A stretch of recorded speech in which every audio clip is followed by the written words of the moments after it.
Unboxing vacuum. Hello everyone! Samahan niyo ako mag-unbox ng vacuum today.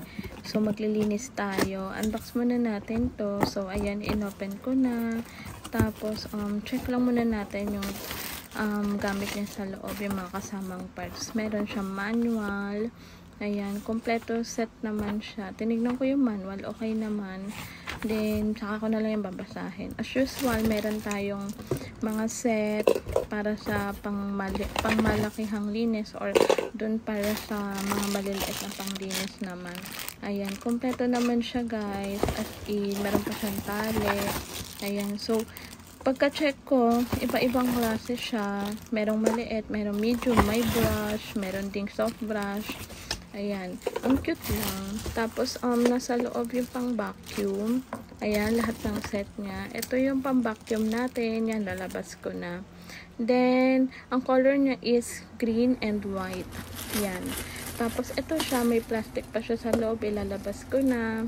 Grabe. Natuwa ako kasi ang dami niyang set dito. Tapos, meron siyang power on. At saka, syempre, alam mo na, itong vacuum na to, maganda. Kasi, for ano siya, room use only. Pero, pwede naman siguro to sa mga sala set natin. Ayan, bali, insert natin to. Hindi ko pa nga alam nung una kung saan siya. Medyo nalito pa ako kung paano siya gamitin.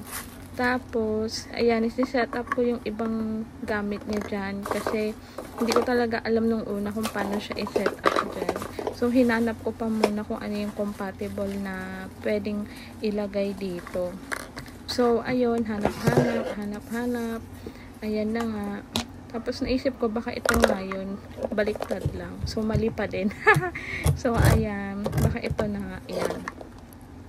Tapos, so pagkalagay natin, ayan, so naisip ko, na-realize ko, compatible nga siya. So, kailangan pag maglilinis ka, papalitan mo siya mismo dun sa main niya.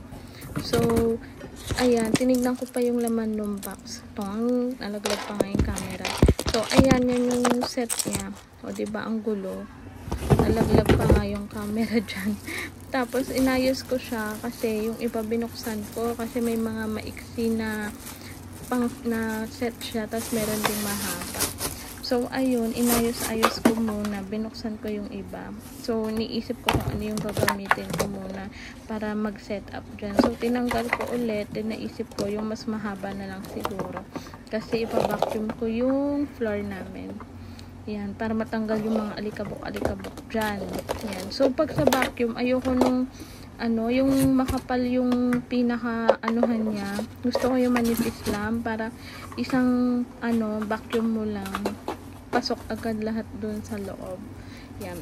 Tapos, siniset up ko pa din siya. So, iniisip ko, alin kaya dito yun? Tama ba yung nilagay ko? Tama ba yung gawa ko?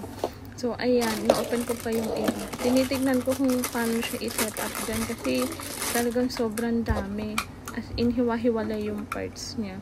So, inaayos-ayos ko pa kung alin dito yun. Kasi meron siyang 4 na parts na tubo.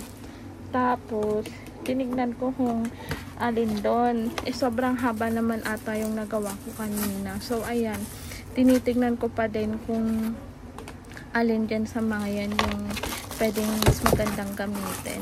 Yan. Tapos, naisip ko baka ito. So, ayoko naman gamitin yung rectangle na yan. Ayoko naman gamitin yan. Gusto ko yung mas maliliit lang kasi mas nakukuha yung mga alikabok-alikabok ba.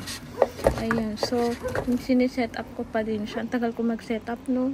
Ayan. So, nung tapos na yung ayos niya, yan na siya. Ang haba. Sobrang haba na yun. Tapos, tinry ko mag-vacuum.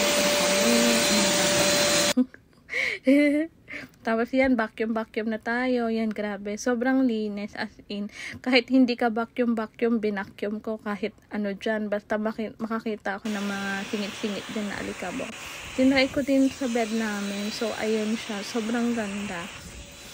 So, ayan, vacuum ako. Ayan yung pa ako. Thank you for watching. May, walang kwentang vlog. Bye!